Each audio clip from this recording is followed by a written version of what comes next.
Yo, okay, y'all. This is Adage, Tiana Adage, actually. Back with Finding Myself Remedy. This is actually part two. So I have Mr. Ron Smith back, and I have Miss Ariane Narain back. So how are you guys doing today? Great. Summertime.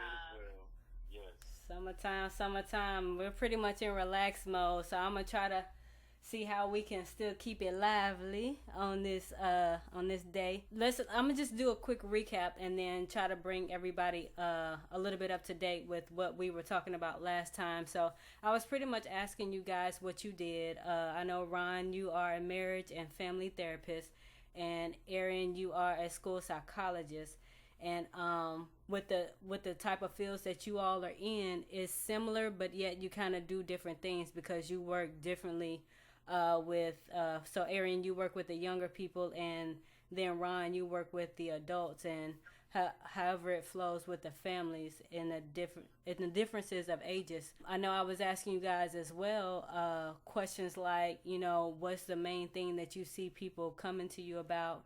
And Arian, I know you mentioned depression, and then I know Ron, you mentioned the communication. So if I were to jump it off on this one, it would be the question that was asking, what could be some of the leading causes to the lack of communication and or depression. So if either one of you would want to answer first, it would be what would be the the main reason or the leading causes of those. Well, I'll jump in. I'll start as far as communication goes. Is what I see in my practice, with mainly with couples, is the reason being is because of sometimes people just don't know how to communicate. They just really don't know, how to express their feelings and concerns to another person. That could be not being taught how to do it, and also not being modeled before them, like from their parents. So, like, they might have parents who did not communicate, or they communicated but not in front of the kids, or things like that. So they didn't know how to communicate their feelings and just their emotions to get what they need, but then they react when they're not getting what they need. So it's just probably just not being able to um, just be properly learn how to or know how to communicate is the main thing. Okay. Now, when you say properly know how to communicate, it's like expressing their feelings, or just the tone, or just a variety of things you think, or It's all of that. It's all of the tone and how you say what you say, and being vulnerable enough to express your feelings. Do you trust the person that you are wanting to communicate with what your needs are, your personal feelings or secrets or anything like that? Because there's a level of vulnerability with communication, and if I don't trust you, then I'm going to have a problem with communicating with you. which comes to that whole shutting down thing, like people just choosing to only answer certain things or talk about certain things. Yeah, absolutely. Because there's sometimes when people say, that one partner will say, "I want you to express your feelings. I want you to share with me, everything that you're feeling or the things that you need." And then the other partner will be like, "Yeah, but I don't think that I trust you with, that you'll be able to handle the things that I want to share with you and things like that." So there's a trust level that goes with communication as well. Okay, okay. Arian, what about you? Is it how does that tie into the depression, or even if it does still involve communication? So first, I wanna state that being sad is a normal emotion. Everyone gets sad. Everyone gets happy. Everyone gets angry. Those are normal emotions. It's normal to be sad. When we're talking about depression, you're talking about more of a clinical diagnosis. You're looking more at how long you have been having these feelings, what happened before you became depressed. So these terms are thrown out, just in everyday conversation. I'm depressed or I'm bipolar, and those are definitely not diagnoses that many people have. But when it comes to depression, it could be, from me working with adolescents and kids, death in the family. Their parent passed away, grandparent passed away, best friend passed away, cousin passed away, an event happened outside of the death, so maybe abuse in the home, or they've witnessed abuse somewhere. And then, sometimes communication is an issue where they don't feel, as Ron said, safe to express how they feel. And that can cause some people to become depressed. Yeah. So if you were to describe what depression may feel like based on your assessments of the ones that you deal with, how would you describe that? Because I know it comes in different forms, but in the main form, like what does that look like or feel like? Well, in children and adolescents and adults, it's different. So with kids, you may see more of an outward expression, where they may be more of a behavior problem. Mm-hmm. When they start acting out, and you're just like, what's going on with them? And it doesn't look like how adults typically know depression to be. Mm-hmm. So it's very important to pay attention.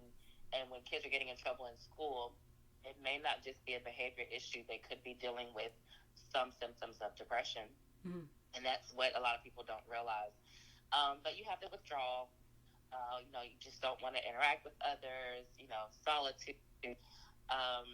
You don't want to do things that you once found enjoyable. So if you like to read or hang out with friends or go shopping or go to the movie, things like that, that just are things. Those are activities that you no longer want to participate in. You do shut down. You don't communicate as much. It's just really, you're going into a dark place and you're going into it alone, and you don't think anyone else really understands you. Mm-hmm. I want to ask more on that, but it just depends on the person and how they, like you said, how they withdraw from certain things that they were once lively about or once into and stuff. And it can be put a damper on some things when you're just really wanting to hang out, but you don't feel that energy that you really want to feel, because, like you said, of a passing or rejection, or people just being just cruel to you, or whatever the case is. It's just a lot that people deal with, but this is going to roll into the next question. But when a person decides to not talk, how does that affect those that are involved, or even the situation itself? When a person decides not to talk, that's kind of like cutting off the lifeline of your relationship. Mm-hmm.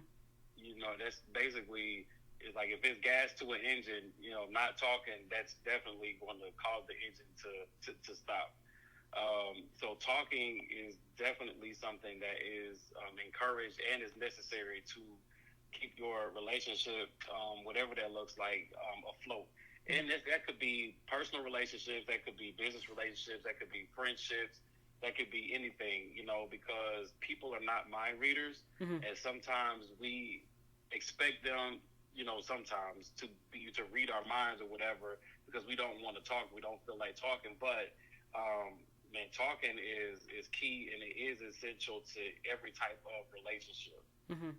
Okay. Definitely. If you're not expressing how you feel to someone, it can be frustrating. Like you said, I work in schools with kids, and there are students who have what's called a language impairment. Mm-hmm. And you find those kids or have behavior problems in school because, especially if they have an expressive language impairment, where they have difficulty expressing their wants and their needs. They have difficulty communicating with you. They can understand you, but they can't express how they feel. And so when you're talking about a communication difficulty, it really does break down everything. If I'm coming to you as a friend, if I'm coming to you, as a student to a teacher, or to my spouse, a parent and a child, if I can't, or I don't feel safe enough to communicate how I feel to you, that's really gonna negatively impact the relationship. There's just no way that I'm gonna be able to get my needs met, and then you in turn won't know what I need from you. Mm-hmm.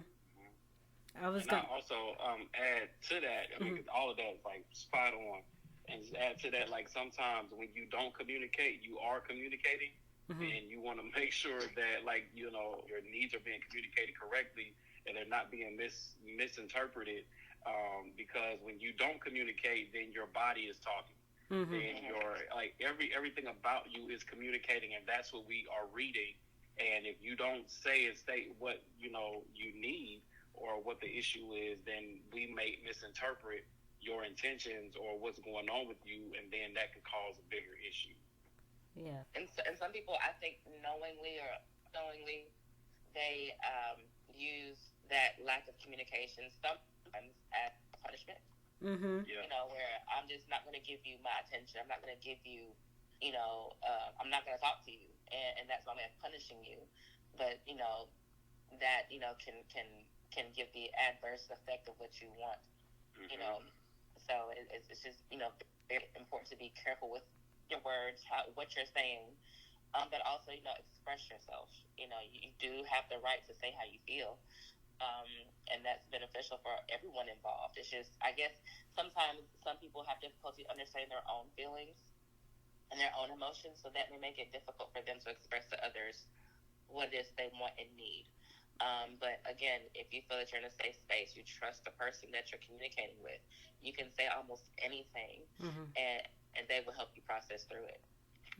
So I pick up that when you're dealing with the people that you're dealing with, whether it be the clients or either the students, when you guys are reading that person's body language, is that your cue to just go ahead and try to, you know, get them to open up to you, or do you just want them to start, you know, just saying how they feel and stuff? Because if somebody constantly says, "Oh, I'm fine," but yet you can see in their body language that they're not, then how do you guys, you know, make your way into getting them to open up and having that trust factor with you all?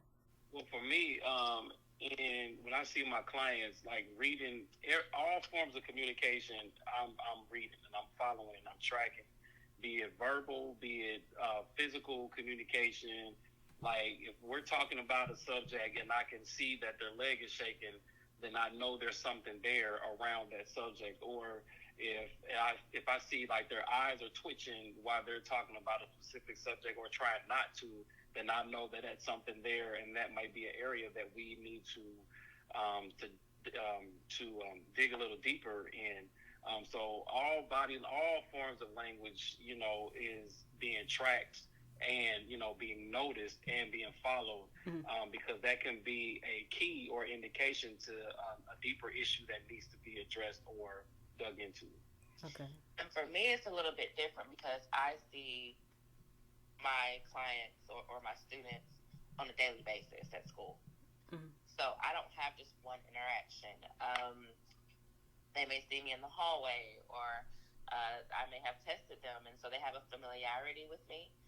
And, you know, I try to make my presence known in the building, especially when I call them fires. So if I see a fire going on in the building where a kid is, you know, escalating, and I try to be a first responder. I'm like, hey, let me try to de-escalate this before this kid gets suspended or whatever it is, because, you know, it could be something going on that the other adults aren't aware of. So I try to respond as quickly as I can to my students. And, you know, again, I see them consistently, so they may come by one time and tell me a little bit of a story.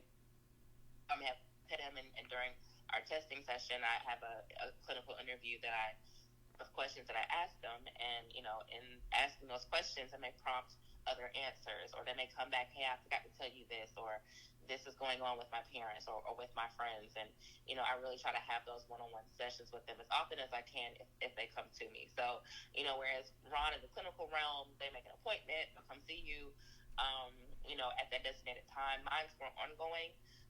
And so I think it's easier to build the rapport when I see them consistently. And they feel comfortable coming to talk with me. That's interesting you say that, because if you all were to deal with the situation, and I'll just give a scenario where, Ron, you're dealing with the parents of a family, and Ariane, you're dealing with the child. If you were to be, of course, in different locations, like, say, for instance, the child of the family that Ron is speaking to attends the school that you're at. If you were to assess the situation, as they say, what is that? How does that look to you? Like, what would be the way that you deal with that? If you knew that, okay, there's a therapist involved, but yet you're still trying to get what's going on with the child. Like, how does that work? If I'm aware that there's outside help, that the child that the student is receiving, or that the family is receiving, I ask the parents, is it okay for me to communicate with a therapist? And this happens quite a bit. I mean, it's a common thing that happens in schools. And I'll ask the parents to sign a release of information, so I'm able to communicate with the therapist, given, the parents' permission. And like, hey, what is going on? This is what we're looking for in the schools. This is some of the issues that we're seeing at school. And I'm in the middle of assessing for special education, looking at depression or whatever it is. And I'll just ask the therapist, like, so what is it that you can tell me to sort of fill in some gaps? Because, what the parent is seeing at home, we're not seeing in school. And sometimes it happens. There could be a mismatch. So whatever is going on with the student is very prevalent at home and in the therapeutic session, but at school can be a safe place. So, to have that outside background information is very important. And just, like I said, for me on my end, getting the parents to sign a release of information, so I'm able to communicate openly with the outside provider. And it's the same process. If I was seeing a client and I knew that they had school psychologists at the building where the kids go to school, I would do the same exact thing, ask the parents to sign a release so I could speak with him or her to, kind of get a little background information of what they're seeing in the school building.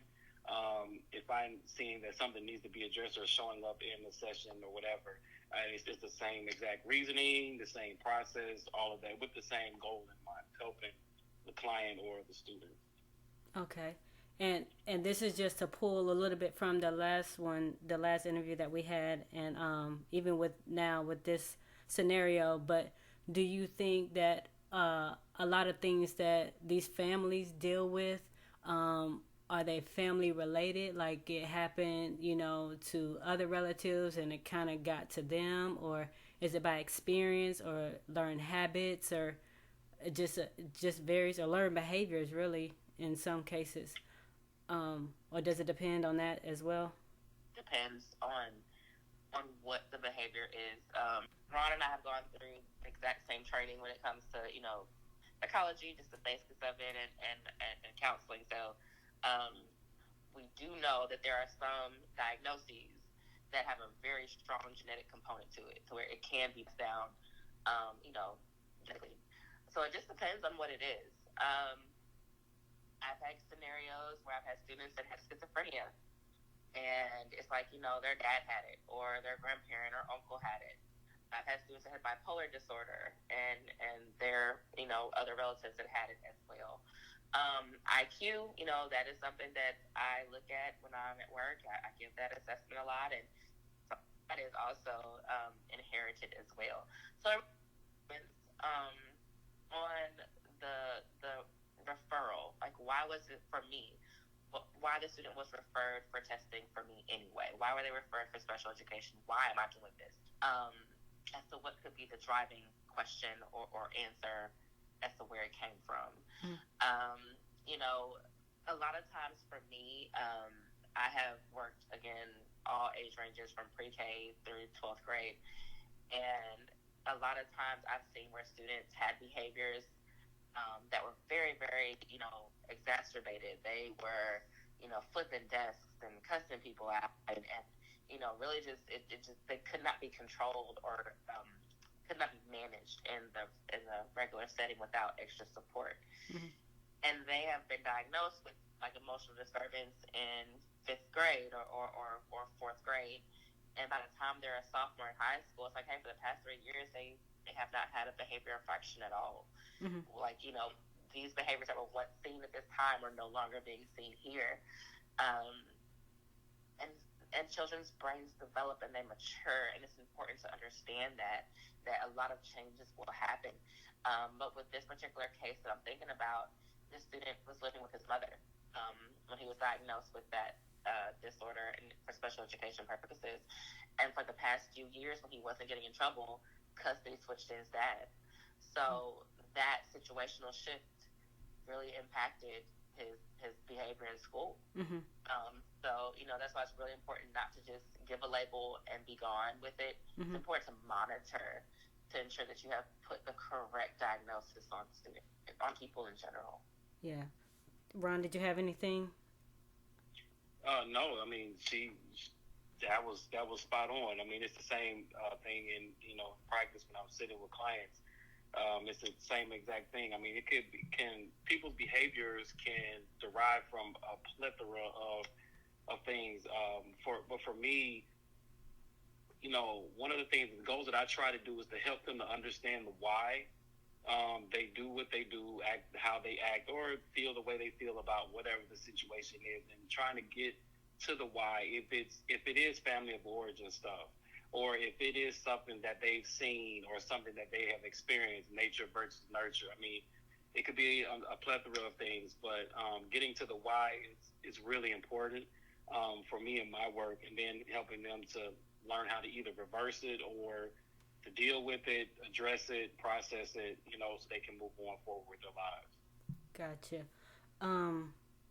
And that pretty much sums up this interview, actually. But I was going to ask from both of you if you had any type of advice to give to the families as a whole, because we already know that in so many households there is lack of communication, there is a depression, there is the silent treatment, there is a list of things that are going on in the household. And as we said in the last interview, some things are going unsaid and untold and unheard, and kind of unseen as well, to where it's like once they get out in public, you would never know like what damage is being done in the house.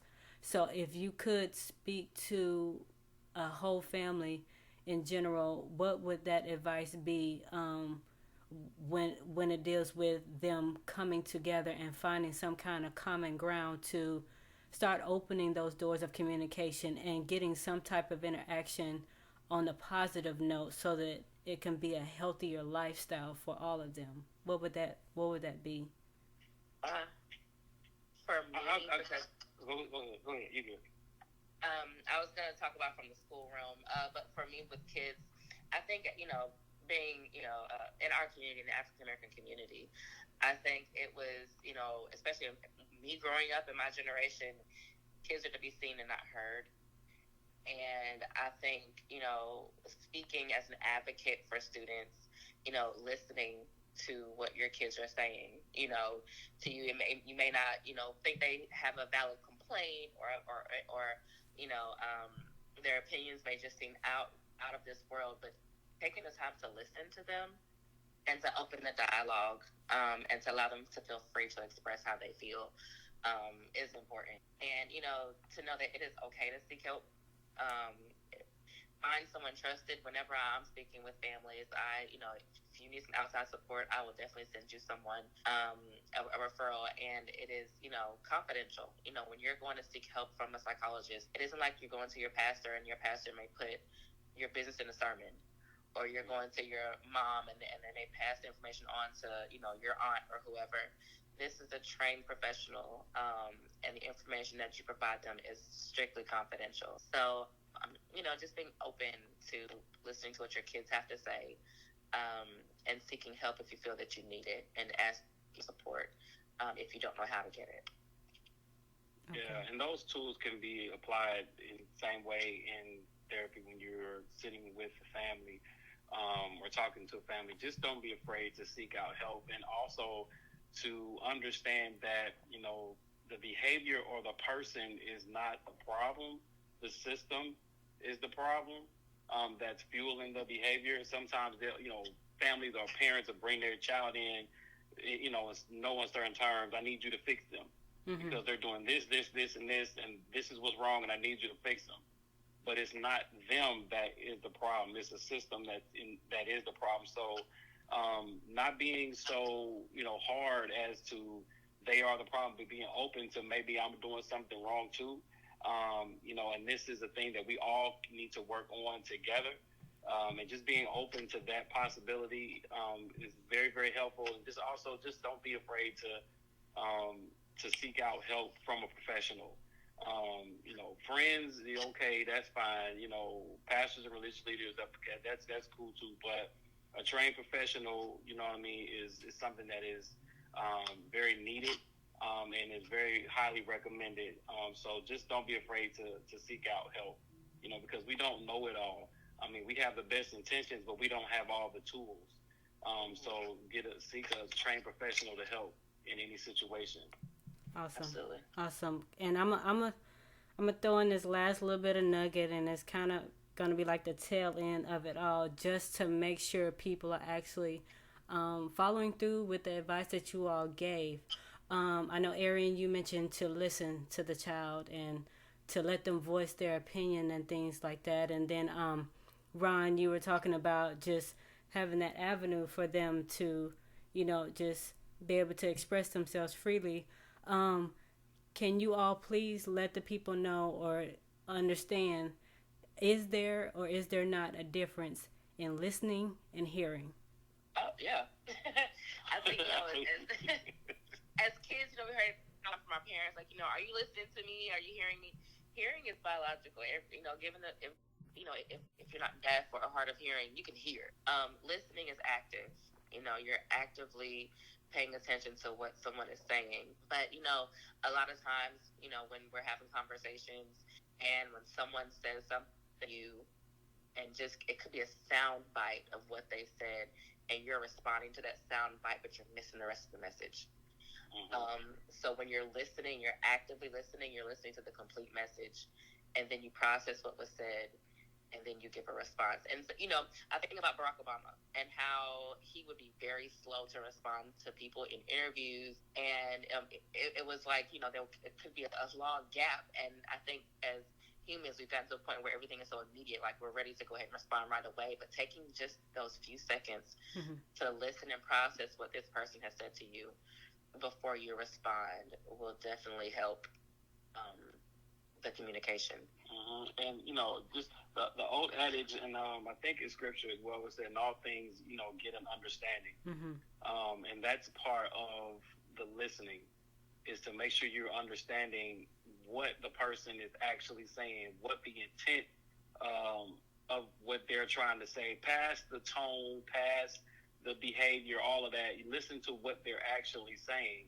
Like Ariane said, be an active listener. Is very important, and not just sitting there and just hearing what they're saying, but like she said, processing is so important, because when it's time for you to be responsible for what you heard, then it's going to really show if you were actively listening or not, or based on how you respond, it's going to really show, and that could be very either helpful or detrimental to whatever you're talking about. So absolutely, there is a difference, and it's very important to get an understanding and listen as well as when you're hearing. There it is. I do appreciate you both. Man, that's a lot of information. I take it in. I took it in last time, and I'm taking it in now. And I just, like I said before, I really hope that people are really, whoever listens, is taking it in as well and applying it, because that goes into it as well. You can't just take it all in and then just not do anything with it. You have to actually apply it in order to make situations work out for the better. But again, Ron Smith, I do thank you, the marriage and family therapist, and Dr. Ariane Narain, who is a school psychologist. I do thank you as well. And you all are tremendous. Thank you for calling and asking, us to do this. I really, really appreciate it. Yes, I had to do a part two. I was like, you said what? Thanks for opening up the dialogue, and I think it's becoming more common in our community. It's still sort of, taboo.